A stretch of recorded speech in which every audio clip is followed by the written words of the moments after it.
con Liz Valareso y Helen Quiñones. Amigos, buenas tardes, bienvenidos. Vamos con el desarrollo de las noticias. Les contamos. El Consejo de Participación Ciudadana y Control Social tendrá que continuar con el proceso de renovación parcial del Consejo Nacional Electoral tras un pronunciamiento de la Procuraduría. Lucía Clavijo está en los exteriores de las instalaciones de esta entidad y a esta hora nos cuenta los detalles. Adelante, Lucía. Gracias, compañeras en estudios, amigos televidentes, buenas tardes. En efecto, el Consejo de Participación Ciudadana ya puede desbloquear el concurso para la renovación del Consejo Nacional Electoral. Esto una vez que la Procuraduría General del Estado dio luz verde para aquello. Aunque por ahora la renovación tiene que ser de 2 consejeros, en noviembre deberán reemplazarse los 3 restantes, pues se culminan sus funciones. En el Consejo de Participación ya analizan cómo llevar adelante este proceso. Escuchemos. Lo que corresponde en este momento es seguir con el concurso desde donde estaba. Recordemos que la renovación parcial del CNE de los 2 vocales ya debería estar lista, sin embargo de esto, por las acciones de protección que se han presentado en el presente, hay unos inconvenientes y ver la posibilidad de más bien unificar los 2 concursos, puesto que el otro está a punto de fenecer ya el periodo en noviembre. Y bien, por ahora hay un inconveniente y es que uno de los miembros de la Comisión Ciudadana de Selección acaba de renunciar y su suplente está procesada en el caso Purga y de hecho está prófuga de la justicia. Esto es lo que explicó la consejera Michelle Calvache.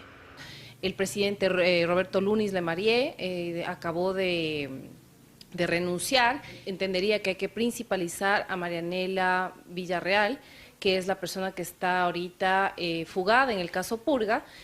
Hay que ver algunas cosas, sobre todo en la conformación de la Comisión Ciudadana de Selección para poder seguir. Mientras tanto, desde el Consejo Nacional Electoral, pues el consejero José Cabrera asegura que una vez que hayan resoluciones, está dispuesto a abandonar el cargo. El momento que el Consejo de Participación Ciudadana y Control Social me notifique que han terminado mis funciones, yo me retiraré. He cumplido con mi país y lo he hecho bien.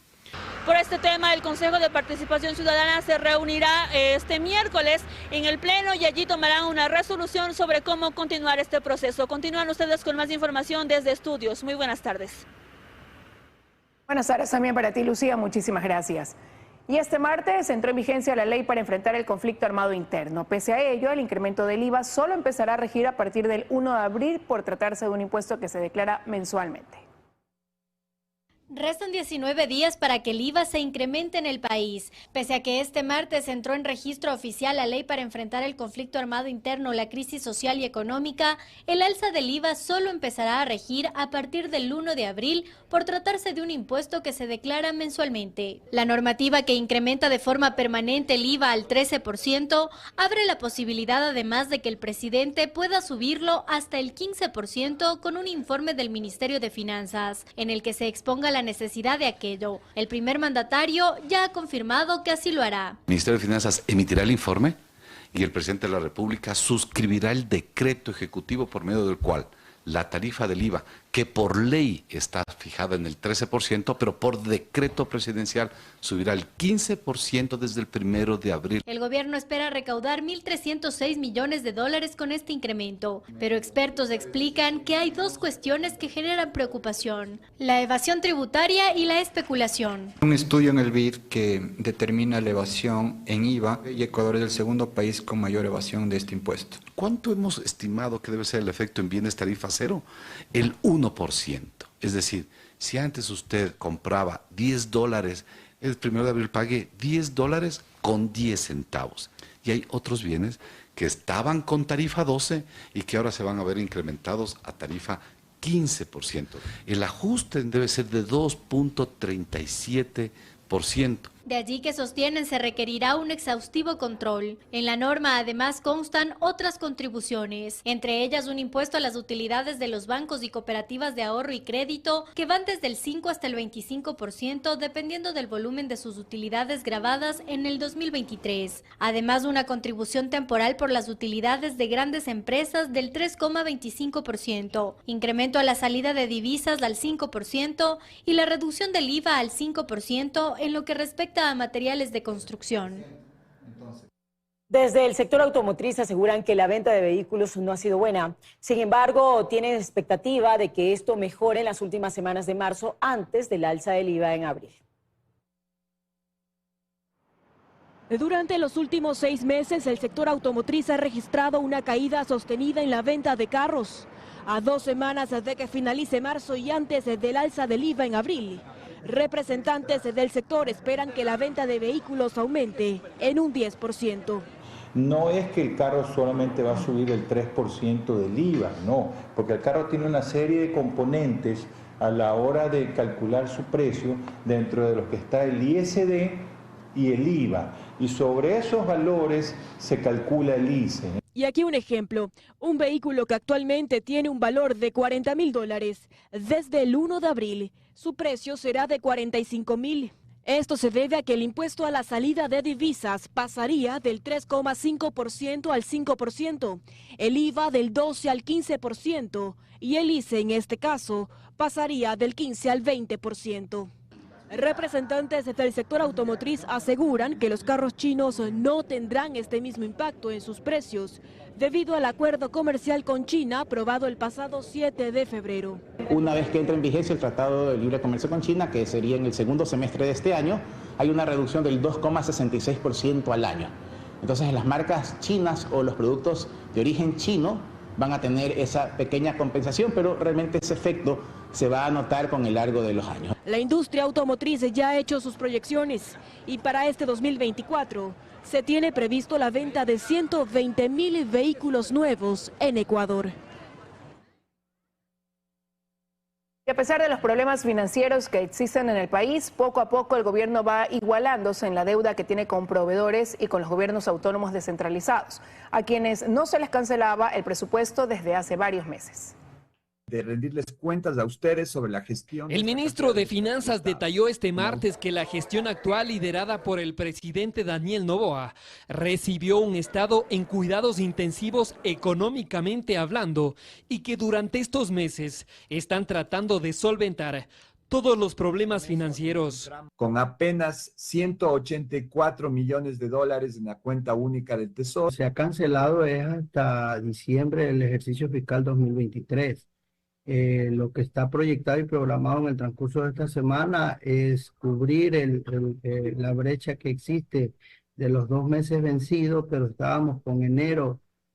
Buscando paulatinamente ir cumpliendo y poniéndonos al día en todos los atrasos, sobre todo los más prioritarios como temas de salud, educación y seguridad. A esto se suman las deudas que tiene el Estado con los gobiernos autónomos descentralizados, a quienes no se les asignaba un presupuesto desde hace varios meses para ejecutar obras públicas y cancelar los haberes a sus funcionarios. Recibimos casi 4 meses impagos en términos de monto. Se ha pagado 3 meses completos, es decir, la responsabilidad del presente gobierno, que es diciembre, enero y febrero. Sus representantes, mientras tanto, reconocen que en efecto, el gobierno a través de acuerdos se ha ido igualando de a poco en las deudas pendientes con los gobiernos autónomos descentralizados, pero que aún no se cancela del todo.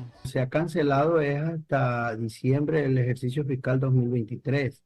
Lo que está proyectado y programado en el transcurso de esta semana es cubrir la brecha que existe de los 2 meses vencidos. El ministro también sostuvo que otro de los impactos económicos fue la caída del petróleo del 2023. Señaló que las proyecciones económicas del país podrían mejorar este año gracias a las acciones que está ejecutando el gobierno interna y externamente.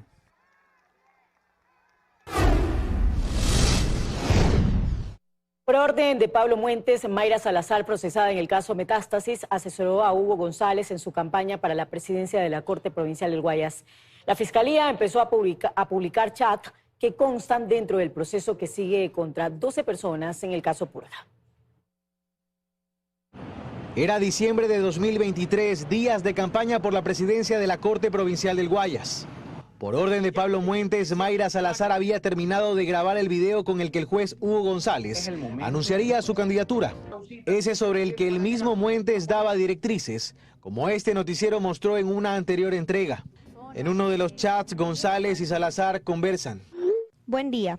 Empezamos a distribuir el video. Con responsabilidad, anuncio mi candidatura a la presidencia de la Corte Provincial de Justicia del Guayas para el periodo 2024-2026.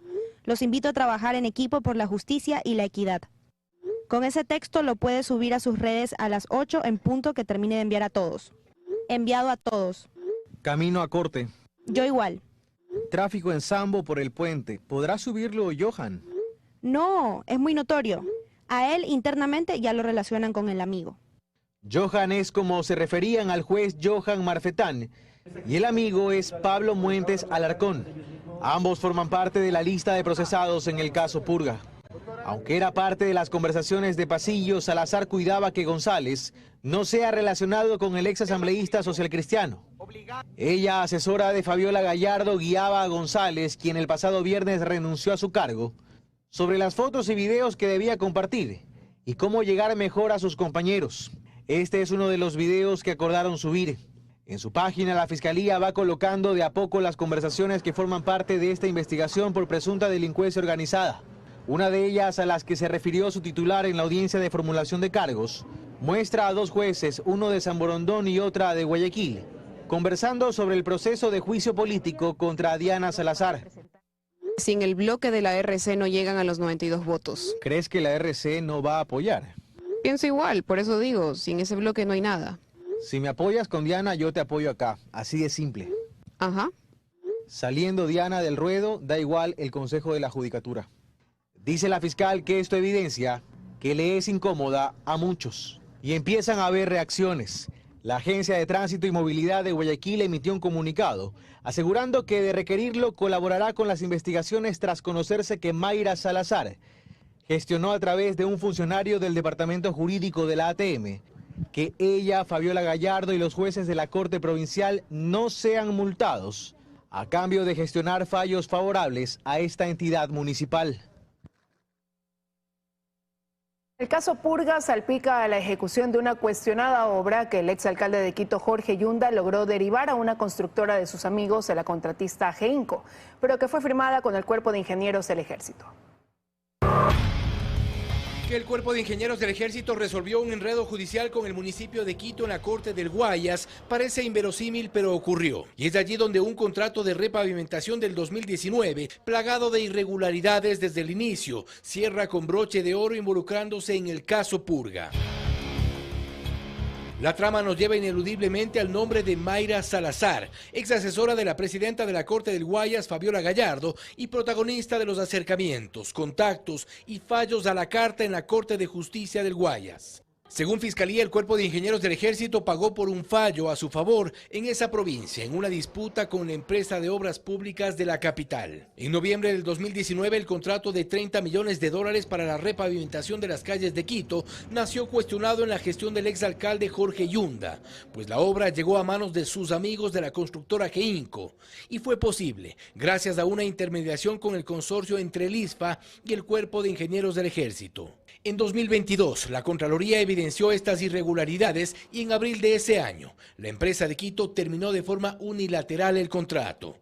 Los militares habían perdido una acción de protección y en febrero del 2023 acudieron a la Corte del Guayas para ganar en apelación. Es de allí donde entra en escena Ruth Solano, jurídica del Cuerpo de Ingenieros del Ejército e involucrada en el caso Purga. Lo hace a través del usuario identificado en el teléfono de Mayra Salazar y lo hace a través de uno de los funcionarios, un usuario identificado en el teléfono de Mayra Salazar como Andrés. Andrés se apoyó en Mayra Salazar para dar seguimiento a este fallo. Y él le dice, estamos muy preocupados y queríamos tener alguna noticia. Buenas noches, Andrés. Aún no tenemos listo eso. Le ruego tenga un poquito de paciencia. Pero Andrés le explica que tiene presiones. De ser posible y factible, por favor me indique si tenemos alguna noticia o avances. Hoy me corresponde reportar e informar a las autoridades del ejército sobre el tema. Hoy la presidenta le insistió al juez Valareso se apure revisando eso porque estuvo con vacaciones. Una semana después y ante la insistencia que llegaba desde el Cuerpo de Ingenieros del Ejército, Salazar daba respuestas sobre el despacho y la favorable decisión. Buenos días, Andrés. Eso está en el despacho de los otros jueces. He hablado con ellos y me han dicho que hoy tratan de sacarlo. Desde siempre, mil gracias por toda su paciencia y apertura para quienes conformamos el Cuerpo de Ingenieros del Ejército. Al final, el fallo lo dictaron los jueces Fabiola Gallardo, Henry Taylor y Guillermo Valareso, todos procesados en el caso Purga. No obstante, 3 meses después llegaba el pago al favor recibido. En noviembre del 2023, el usuario identificado como Andrés Militares, desde el Cuerpo de Ingenieros pedía información de la sala de la Corte que iban a remodelar. Se enviaron fotografías de la sala, una breve indicación de las obras que debían realizarse para el confort de las autoridades de la Corte del Guayas y el depósito de $1,400 a Mayra Salazar para la compra del piso y demás. Cierran así un canje de favores que beneficiaba al Cuerpo de Ingenieros del Ejército con un pago de $6.1 millones.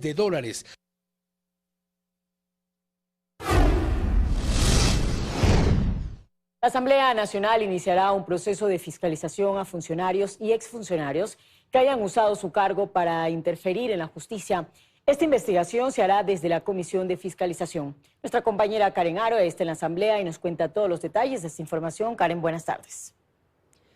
¿Cómo están? Buenas tardes. En efecto, por segunda ocasión Construye intentó cambiar el orden del día en el Pleno de la Asamblea Nacional este martes para, a través de una resolución, mostrar el respaldo a la Fiscal General del Estado por los casos que han sido de conmoción en los últimos días. Pero esto no se consiguió debido a que, según el secretario de la Asamblea Nacional, la solicitud no contó con los requisitos mínimos. Por otro lado, contarles que a través de la Comisión de Fiscalización se ha anunciado que iniciarán un proceso de investigación y de fiscalización también a todo funcionario público que a través de su cargo, según dicen, haya tenido injerencia en la justicia. Incluso por el momento ya hay un cronograma de comparecencias. En el siguiente reportaje les cuento más. Veamos.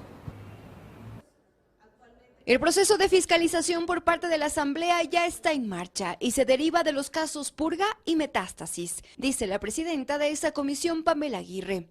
Ahora iniciaremos un proceso donde pediremos a Contraloría General del Estado y a la UAFE un análisis exhaustivo de todas las direcciones de la judicatura del país. Y lo mismo será para los jueces y para los fiscales a nivel nacional. Es más, la agenda de comparecencias está armada. Busca identificar a todo funcionario que mediante su cargo haya interferido en la justicia. Desde el correísmo dicen que la fiscalización se hará para todos y no a la carta. El periodo actual, del periodo anterior, sea del partido que sean y tengan la bandera que tengan. La misma vara tiene que ser utilizada para todos. Si tiene el asambleísta Ronnie Aliaga que comparecer a la comisión, ser investigado, pues será investigado. No tenemos absolutamente no por qué hacerlo. Para Construye, bancada que por segunda vez no logró que la Asamblea exprese su respaldo a la fiscal este martes, dice que el trabajo de fiscalizar en este caso será una cortina de humo. Aquí hay que estar claros de cuál es el objetivo político que tiene la Revolución Ciudadana, que es fundamentalmente distraer el trabajo claro y positivo que viene realizando la Fiscal General del Estado. En ADN, bancada de gobierno y el Partido Social Cristiano se muestran de acuerdo con la investigación a un supuesto reparto de la justicia. Es que no sea el circo que el país estaba acostumbrado a tener, sino que realmente nos den resultados. Y uno de ellos es que se tenga que llamar a quien definitivamente tenga algo que ver en el tema, venga de donde venga. Así es, tienen que investigarse. Las personas que han cometido corrupción tienen que ser investigadas. Estamos totalmente de acuerdo. Esta misma semana será llamado a comparecer el presidente del Consejo de la Judicatura. Y bien, para finalizar, contarles que a las 15 horas de este mismo martes está convocado el Pleno de la Legislatura para ya cerrar lo que es el paquete de reformas a la Ley de Seguridad Social. Veremos si es que se consiguen o no los votos para esta iniciativa que es de los jubilados. Es la información a esta hora. Continúan ustedes. Buenas tardes. Buenas tardes para ti también, Karen. Muchísimas gracias por ese informe. Y atención, según un documento que circula en redes sociales, se habría dado la orden para que se activen y refuercen los controles en la frontera norte por los pasos autorizados y no autorizados ante la posible fuga del ex vicepresidente Jorge Glass, quien se refugió en la Embajada de México en diciembre del 2023 con el fin de evitar su detención. Glass enfrenta un nuevo proceso por peculado en el caso Reconstrucción de Manabí. La Cancillería sostiene que tras conversaciones con autoridades de la Embajada de México en el Ecuador, se confirma que el ciudadano Jorge Glass permanece en esas instalaciones. Amigos, es momento de hacer una pausa, pero los invito para que continúen junto a nosotros. Al regresar, les contamos que una niña de 9 años fue asesinada y sus padres resultaron heridos en un ataque armado en el sur de Guayaquil. Este y otros temas al regresar, quédese junto a nosotros. Estamos de regreso con más información. A casi una semana de la declaratoria de emergencia en la Corte de Justicia del Guayas, la crisis se profundiza. Los 7 jueces detenidos en el caso Purga ya no reciben sueldo, pero continúan conociendo de las causas. Astrid Singre, desde los exteriores de la entidad, nos tiene más detalles. Hola, Astrid. ¿Qué tal? Muy buenas tardes, compañeros en estudio, amigos televidentes. Así es, la Corte Provincial del Guayas, la tercera a nivel país que concentra el mayor número de causas penales, agudiza su crisis. Esto luego de que no se haya podido sustituir a los jueces que fueron detenidos por el caso Purga. Juristas, expertos en esta materia, insisten que el Consejo de la Judicatura no debió únicamente sancionar administrativamente a estos magistrados, sino aplicar un proceso sancionatorio. Esto para que no se traslade la emergencia a los usuarios de la función judicial. Sobre este tema tenemos el siguiente reportaje, veamos. Han pasado ya 6 días desde que el Consejo de la Judicatura declaró en emergencia a la Corte Provincial de Justicia de Guayas. En sesión extraordinaria se aseguraba que la medida permitía la contratación de jueces faltantes y las sanciones administrativas a los 7 jueces detenidos en el caso Purga y Metástasis. Pero poco se dijo cómo se solucionaría el encargo de sus causas. Y aquí el problema, según Juan Manuel Guzmán, abogado litigante. Definitivamente la situación se agudiza con la ausencia de tantos jueces a nivel provincial. 7, 8 jueces menos implica necesariamente un retardo en la administración de justicia. Asimismo, Guzmán hace otra observación y asegura que hay que tomar en cuenta que Guayas es la tercera provincia que concentra el mayor número de causas penales con 15.000 procesos. Esto tiene que ver con la falta de números claros que hemos tenido a lo largo de muchos años. La falta de estadísticas nos ha hecho, digamos, distribuir los recursos judiciales de una manera que tal vez no es la acorde según los números de habitantes, según los números de causas que existan en las Cortes. Guayas definitivamente es una provincia importante para efectos de la administración de justicia. Por su parte, Pablo Alarcón agrega que la Judicatura se olvidó de que tiene la facultad necesaria para iniciar procesos de suspensión a los jueces detenidos.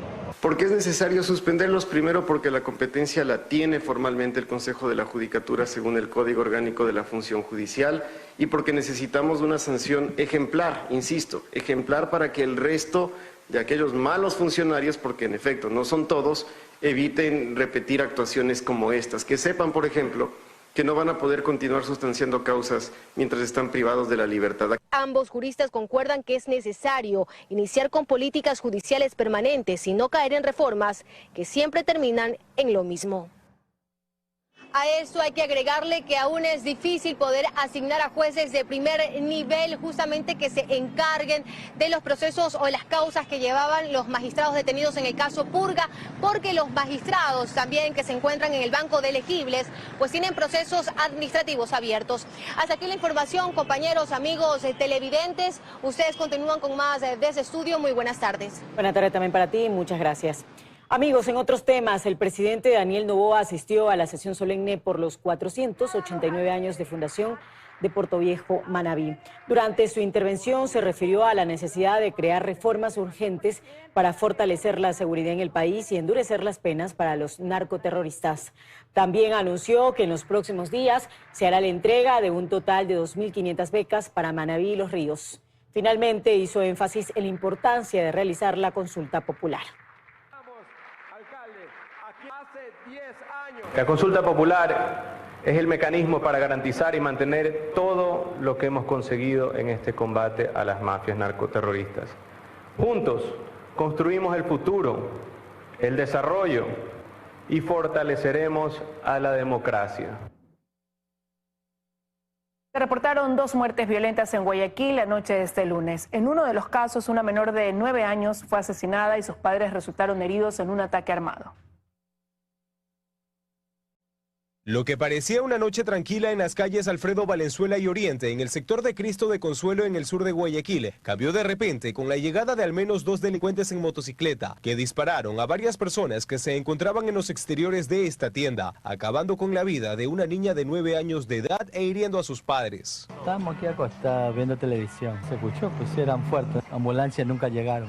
La evaluación que dio el médico ayer en la noche, todas las personas se encontraban estables. Únicamente la que llevó la peor parte fue la menor. 2 personas más fueron alcanzadas por los proyectiles, quedando heridas. Son hermanos y cuentan con antecedentes penales. Según la policía, serían el blanco de este ataque. Por robo, por sustancias sujetas a fiscalización son los procesos abiertos que tienen estas personas. Según información policial, este ataque armado se debe a una disputa por territorios entre 2 organizaciones terroristas, los Lobos y los Tiguerones.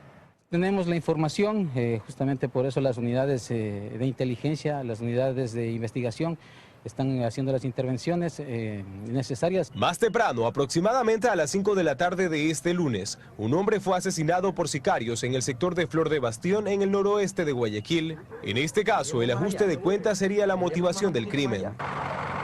Y durante la madrugada de este martes se registró un atentado con artefactos explosivos en el sector de La Alborada. Delincuentes colocaron una carga explosiva en la puerta metálica de un salón de eventos. Esto luego de que sus propietarios se negaran a pagar vacunas. Una nueva pausa comercial. Al regresar les contábamos, el comercio informal en Quito es una problemática grave y seria para la ciudad y un reto para las autoridades capitalinas. Además, el primer ministro haitiano aceptó dimitir de su cargo, esto luego del incremento de violencia de las bandas de ese país. Ya les contamos todos los detalles al volver. Quédese junto a nosotros. Continuamos con más información. La Dirección de Gestión de Riesgos del municipio de Guayaquil no descarta la demolición del monumento al delfín en Pozorja. Esto tras la muerte de 3 menores de edad. Eder Chem está en el sitio y nos va a ampliar esta información. Hola, Eder.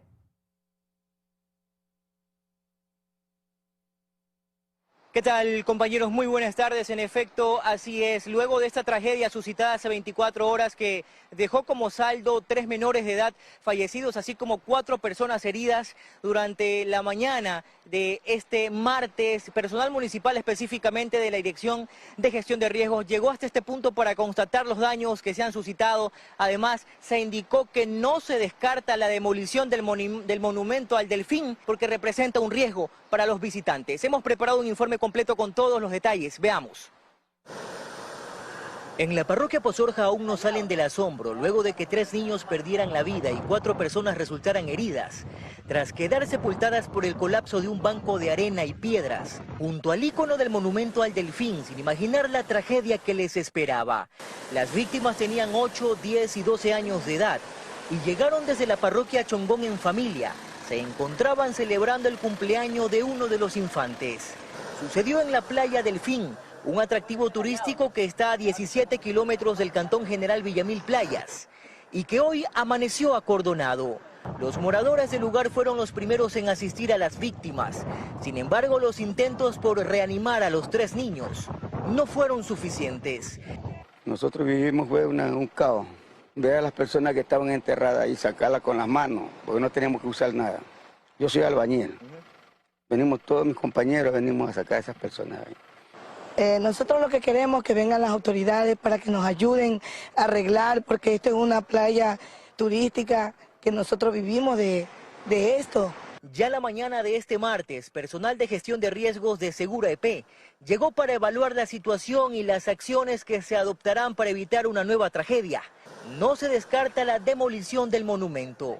El monumento ahorita que vamos a terminar de hacer el informe y con la Dirección de Justicia y Vigilancia y Obras Públicas analizar si realmente genera un riesgo para las personas, como lo que vemos que está ocurriendo, y puede ser demolido. En esta imagen se puede observar el desprendimiento de una parte del monumento. Además, hay casas que corren el riesgo de caerse. Las autoridades municipales han considerado esta zona como de alto riesgo, por lo que notificarán a estas personas para que desocupen el lugar. Asimismo, en relación a las casas que están ubicadas en el perfil costero, desde la misma Dirección de Gestión de Riesgos del municipio de Guayaquil se indicó que serán notificadas, pues no pueden estar ubicadas en este punto, pues es considerada esta una zona de riesgo. Esto se evaluará y también previamente se les enviará esa notificación para que se retiren de este punto y no se registre también una tragedia a futuro. Es cuanto puedo informar hasta esta hora de la tarde desde aquí, desde la parroquia Pozorja, ubicada a 17 kilómetros del Cantón General Villamil Playas, en donde se dio esta lamentable tragedia el día de ayer. Ustedes tienen más en estudios. Buenas tardes. Buenas tardes también para ti. Muchísimas gracias por este reporte. Amigos, en otros temas, el alcalde de Quito, Pavel Muñoz, reconoce que el comercio informal es un problema grave para la capital. Sin embargo, para cientos de quiteños, este se ha convertido en su único sustento. Estas son las imágenes del comercio informal en la capital captadas desde el cielo. Las calles no se pueden visualizar más allá de los cientos de ciudadanos que las ocupan, y es que las veredas se han convertido en las vitrinas para miles de productos, desde frutas y legumbres hasta pescado, zapatos y ropa. Cualquier producto que se imagine se exhibe en el comercio informal, un problema que el alcalde de Quito, Pavel Muñoz, ha reconocido como grave. Es un tema muy duro, ya les digo, porque tenemos el doble de desempleo nacional, pero es evidentemente una de mis prioridades. Retiramos un día, al otro día vuelven a estar. Tenemos que estar. Pero ya les dije, tenemos 1.200 barrios, por lo tanto no podemos quedarnos en un solo barrio. En el sector Las Cuadras, en Chillogallo, este es un panorama común los días martes. Los comerciantes aprovechan la feria del mercado para exhibir sus productos. Y aunque hay policías metropolitanos y algunas calles han sido valladas, no son ningún impedimento. El comercio informal se ha convertido en el sustento de miles de familias. Así nos lo confirma Eric, quien nos cuenta que años atrás trabajaba como carpintero, pero luego de pandemia no hubo más oferta laboral para él. Ya no hubo trabajo y toca buscarse. Con la venta diaria logra cubrir los gastos de sus hijas y de su esposa, pero cada día corre el riesgo que sus productos sean decomisados por las autoridades. A veces vienen los metropolitanos, los sacan y ahí ya no se puede trabajar. Y ya se pierde el día, ya no se hace nada. Se nos quitan las cosas, la mercadería y no nos devuelven. Eso ya es pérdida para nosotros. Un poco más al sur, en el sector de Nueva Aurora, encontramos a Patricia, quien lleva 30 años en el comercio informal. Aunque es madre soltera, ha logrado sacar adelante a su hijo con discapacidad. Ahora solo pide que le permitan trabajar. Los permisos y que no nos mueva de donde estamos, porque yo no quiero que me muevan y me manden a la plataforma.